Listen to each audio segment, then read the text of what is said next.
और चेहरे पर वो प्रसन्नता आपके आना चाहिए कि कल मेरा एकादशी का व्रत है, आज दशमी है, कल एकादशी का व्रत है, तो कल मेरी जब एकादशी का व्रत रहेगा तो मेरा ना जाने कितना कितना पाप, कितना असत्य, कितना कितना झूठ, कितना कितना प्रपंच वो समाप्त हो जाएगा। इसमें मुझे प्रसन्नता हो, इसमें मुझे आनंदता हो। तो क्या कहा गया कि प्रयास करिएगा कि एकादशी के दिन कोई वृक्ष की, कोई डाली की, कोई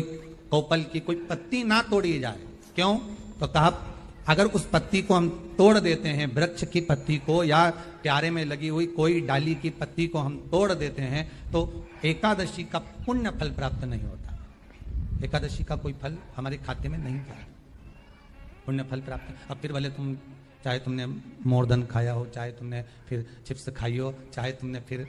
व्रत का कितना ही सामान खा गए हो और तुमने सोचा कि आज मेरी एकादशी है, तो फिर उसका कोई फल प्राप्त नहीं, उसका कोई सुख प्राप्त नहीं आता, फिर उसका कोई आनंद प्राप्त नहीं आता, फिर उसमें कोई आनंद की अनुभूति आपको नहीं मिलेगी। एकादशी के दिन गंगा के जल में मात्र 7 बेलपत्री डालकर जो नंदीश्वर भगवान अर्थात जो शंकर जी के शिवलिंग के सामने नंदी होता है, उस नंदी के चरण पर गंगा का जल चढ़ाकर बेलपत्री शिव पर समर्पित कर देता है, उसके घर में रुपया रुकना चालू हो जाता है, फिर वो गलत जगह पर नहीं जाता। एकादशी व्रत का सबसे पहला नियम है कि आप जिस दिन व्रत करो उसके एक दिन पहले भक्ति का संचार इस हृदय में करो, भक्ति का संचार इस हृदय में कर लीजिए। जिस दिन आप व्रत करो, जैसे एकादशी का व्रत कर रहे हो तो दशमी के दिन शाम का समय जब आवे, रात्रि जब होने लगे, शाम का समय आवे और रात्रि का आप जब भोजन ग्रहण करो तो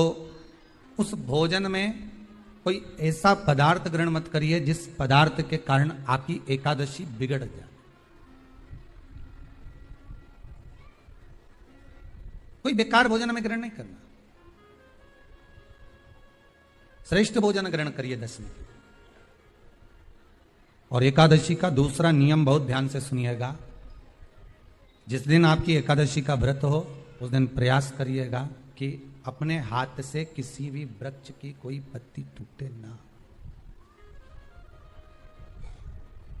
अपने हाथ से किसी भी वृक्ष की, पौधे की,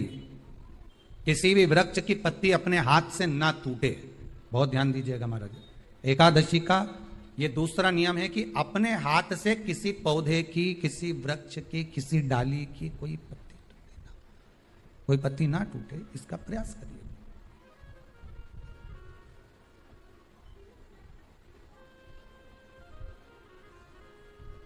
कितना सुंदर व्याख्यान कहा है, कितना सुंदर वर्णन है महाराज। जो पूर्व में किया गया कि मात्र एकादशी का व्रत कर लेने पर, मात्र एकादशी का व्रत कर लेने पर हमारा पाप कर्म है, हमने किसी जीव की हत्या करी है, हमने किसी को कष्ट प्रदान करा है, हमने किसी को अपशब्द कहा है, हमने किसी को ताने दिए, हमने किसी को आड़ा टेढ़ा कहा है, हमने किसी को गालियां दे दी है, मात्र एकादशी का व्रत ही कर लेने पर ये सारे जो दोष हैं वो समाप्त हो जाते हैं।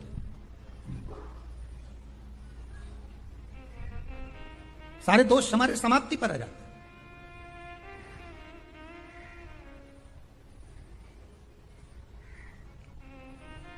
अब